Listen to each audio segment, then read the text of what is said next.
કિસાન છે અને આ લાંબા સમય પછી આ પરિસ્થિતિમાં મોટે ભાગે ખેડૂતોને ખૂબ બધું નુકસાની છે. કિસાન સંઘની શું માંગણી છે? સરકાર હજી સુધી પેકેજ માટે કંઈ તૈયાર દેખાતી નથી. પંચતત્વના અનબેલેન્સના કારણે ખેડૂતે ખૂબ મોટું નુકસાન ભોગવવાનો વારો આવ્યો છે. રાજ્યના મુખ્યમંત્રી જાતે ખેડૂતો સાથે સંવાદ કરીને તાગ મેળવવાનો પણ પ્રયત્ન કરી રહ્યા છે. તે બાબત આવકારદાયક છે.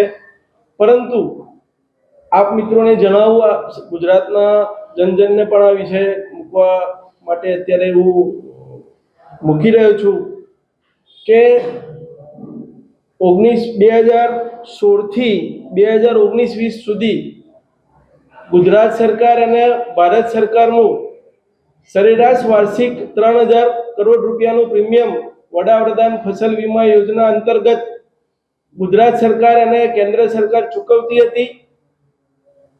ગુજરાતની અંદર કેટલાક સંગઠનો દ્વારા કંપનીઓ પ્રીમિયમ વસૂલી જાય છે અને ખેડૂતોને પૂરતું વળતર મળતું નથી, એ માંગ ઉઠી હતી. પરિણામે ગુજરાત સરકારે રાજ્યની અંદર વડાપ્રધાન ફસલ વીમા યોજના મરજિયાત કરી. 2020 થી 2026 સુધીનો સરેરાશ ગુજરાત સરકારનું, માત્ર ગુજરાત સરકારનું સરેરાશ 3000 કરોડ રૂપિયાનું વીમા પ્રીમિયમ ગુજરાતના ખેડૂતોએ બચાવ્યું એમ કહી શકાય. મતલબ વડાપ્રધાન ફસલ વીમા યોજના મરજિયાત કરવાથી 18,000 કરોડ રૂપિયા માત્ર ગુજરાત સરકારના બચ્યા છે અને એટલા જ રૂપિયાનો ફાયદો કેન્દ્ર સરકારને પણ થયો છે. સામે ગત વર્ષોની અંદર જે કંઈ પણ ખેડૂતો ઉપર આફત આવી એની સામે રાજ્ય સરકારે 5300 કરોડ રૂપિયા ખેડૂતોને ચૂકવ્યા છે. આમ ગત 5 થી 6 વર્ષની અંદર ગુજરાત સરકારને 18,000 કરોડ રૂપિયાનો ફાયદો થયો છે. સાથે સાથે કેન્દ્ર સરકારને પણ એના હિસ્સાનો ફાયદો થયો છે. ગુજરાત ઉપર જ્યારે સમાજ દ્વારા પ્રકૃતિનું શોષણ કરવાથી જે પ્રકૃતિ એનું રૌદ્ર સ્વરૂપ ધારણ કર્યું છે, ત્યારે ગુજરાત ઉપર ખૂબ મોટી આફત આવી છે અને ખેડૂતોને પોતાના પાકની અંદર 18,000 રૂપિયાથી લઈને 28,000 રૂપિયા સુધીનો અલગ અલગ ખર્ચ થયો છે. ગુજરાતના અલગ અલગ સંગઠનો અલગ અલગ માગણીઓ કરી રહ્યા છે. ક્યાંક કેટલાક લોકો દેવા માફીની માગણી કરી રહ્યા છે, કેટલાક લોકો હેક્ટરે 50,000 રૂપિયાની પણ માગણી કરી હોય એવું મીડિયાના માધ્યમથી જાણવા મળ્યું છે. અત્યારે સમગ્ર ગુજરાતના ખેડૂતોએ એક થવાનો વારો છે અને સરકાર અને સમાજ બંને ખેડૂતોની પડખે રહેવાનો વારો છે. રાજ્યના મુખ્યમંત્રી જાતે જ્યારે તાગ મેળવતા હોય ત્યારે રાજ્યના મુખ્યમંત્રીશ્રીને વિનંતી છે કે ખેડૂત દેવાના ડુંગર નીચે ના ડૂબી જાય, એટલે ખેડૂતને જે વાસ્તવિક ખર્ચ થયો છે એ ખર્ચને ધ્યાને રાખી અને સરકાર ખેડૂતોને વળતર જાહેર કરે. વર્તમાન પરિસ્થિતિની અંદર ક્યાંક સર્વે પણ થઈ રહ્યો છે. સર્વે થાય એ આવકારદાયક બાબત છે, કારણ કે સરકાર દ્વારા ઓછામાં ઓછા 33% નુકસાનથી ઉપર નુકસાન હોય એને ધ્યાને રાખી અને વળતર ચૂકવાતું હોય છે. ક્યાંક અત્યારે જે પાકની અવસ્થા હતી એ પૂરું વળતર મેળવવાની અવસ્થા હતી, એટલે પૂરેપૂરો ખર્ચ મળે એવી અવસ્થા હતી. એટલે ક્યાંક કોઈને 30% નુકસાન થયું હોય, કોઈને 50% નુકસાન થયું હોય, કોઈને 100% પણ નુકસાન થયું હોય એવા અહેવાલ છે. તો 100% નુકસાન વાળાને પણ એ રકમ મળે અને ક્યાંક 50% નુકસાન વાળાને પણ એ રકમ મળે. એટલે જે ખરેખર સહાયની વાત છે, ખરેખર ખેડૂતને બેઠો રાખવાની વાત છે, એની અંદર પણ ક્યાંક અસમાનતા ઊભી થતી હોય તેવું દેખાઈ રહ્યું છે. ગુજરાતના તમામ ખેડૂતોએ લોન લીધી નથી, હું આપના માધ્યમથી જણાવવા માંગુ છું. જે ગરીબ અને વંચિત ખેડૂત છે એને તો કદાચ બેંકો પણ લોન નથી આપતી, એને તો મંડળીઓ પણ ધિરાણ નથી આપતી. એવા ખેડૂતોનું પણ નુકસાન થયું છે. તો એવા ખેડૂતોને પણ વળતર રૂપે રકમ મળવી જોઈએ, એ એમનો અધિકાર છે. એટલે રાજ્ય સરકારને વિનંતી છે કે જે કંઈ પણ ખર્ચ ખેડૂતને થયો છે એ ખર્ચને ધ્યાને રાખી અને પંડિત દીનદયાળ ઉપાધ્યાયજીના એકાત્મ માનવવાદથી વરેલી જો આ સરકાર હોય તો છેવાડાની વ્યક્તિ સહાયથી વંચિત ના રહી જાય તે દિશામાં વળતરની જાહેરાત કરે તેવી લાગણી અને માંગણી ભારતીય કિસાન સંઘ મુખ્યમંત્રીશ્રીને પત્ર દ્વારા અને આપશ્રીના માધ્યમ દ્વારા સરકારશ્રીને વિનંતી કરે છે. જે જીઆર થયો છે એની આડમાં ક્યાંક ગઈકાલે પણ અરવલ્લી જિલ્લાથી પણ ફોન હતો કે કેટલાક પાકોનું સર્વે કરતા નથી, ક્યાંક એમને ઊભી મગફળી દેખાય છે એનું પણ સર્વે કરતા નથી, પરંતુ એમની અજાણતા છે ક્યાંક ઊભી રહેલી મગફળીની અંદર પણ પાકની અવસ્થા પૂરી થતા એ મગફળી પણ ઉગી ગઈ છે, ક્યાંક ડાંગર પણ નીચે પથરાયેલી છે એનું પણ સર્વે બરાબર થવું જોઈએ.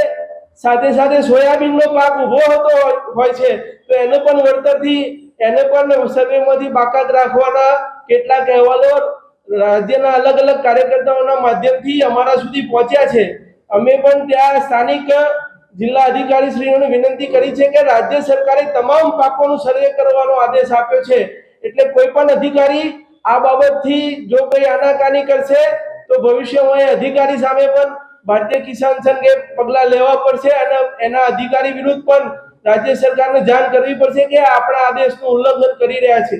તો આપણા માધ્યમથી એવા અધિકારીઓને પણ વિનંતી છે કે રાજ્ય સરકારે તમામ પાકોનું જ્યારે સર્વે કરવાનું કીધું હોય એટલે કોઈ પાક વંચિત ન રહી જાય તે દિશામાં અધિકારી પણ ધ્યાન રાખે. आगे આપણે ગોળ વાત નહીં. ભારતીય કિસાન સંઘ દેવા માફીની તરફેણમાં છે કે પછી પ્રતિ હેક્ટર કેટલા રૂપિયાની સહાય આપે એની તરફેણમાં છે? આપની શું માંગ છે સ્પષ્ટ? ભારતીય કિસાન સંઘ ક્યારે ગોળ વાત કરતું જ નથી. મેં કીધું એમ તમને બધાને કે ભાઈ ગુજરાતની પરિસ્થિતિ અલગ અલગ છે. ગુજરાતની અંદર બધા જ ખેડૂતોએ લોન લીધી હશે એવું પણ નથી. ગુજરાતની અંદર ખેતી કેટલાક ખેડૂતો ભાગથી પણ કરતા હોય છે, કેટલાક ખેડૂતો જમીન ભાડે રાખીને પણ કરતા હોય છે, જેને લોન નથી લીધી પરંતુ એને ખેતી તો કરી છે ને, તો એને વળતર કેમ ના મળવું જોઈએ? એને પણ વળતર મળવું જોઈએ. એટલે ભારતીય કિસાન સંઘ સ્પષ્ટ માંગણી કરે છે કે ભાઈ એને જે ખર્ચ થયો છે એ ખર્ચને ધ્યાને રાખો. જ્યારે ખેડૂતના હાથમાં એનું ખર્ચ પૂરેપૂરું અને એનું વળતર આવશે તો એ રકમ એને લીધેલી લોન પેટે પણ ભરપાઈ કરી શકશે. માત્ર દેવા માફી એ સમસ્યાનો ઉકેલ નથી. એટલે ભારતીય કિસાન સંઘ સ્પષ્ટપણે માને છે કે દરેક ક્રોપ વાઇઝ ખેડૂતે જે 15 થી લઈને 28,000 રૂપિયા સુધીનો જે ખર્ચ કર્યો છે એ ખર્ચને ધ્યાને રાખી અને સરકાર વળતરની જાહેરાત કરે.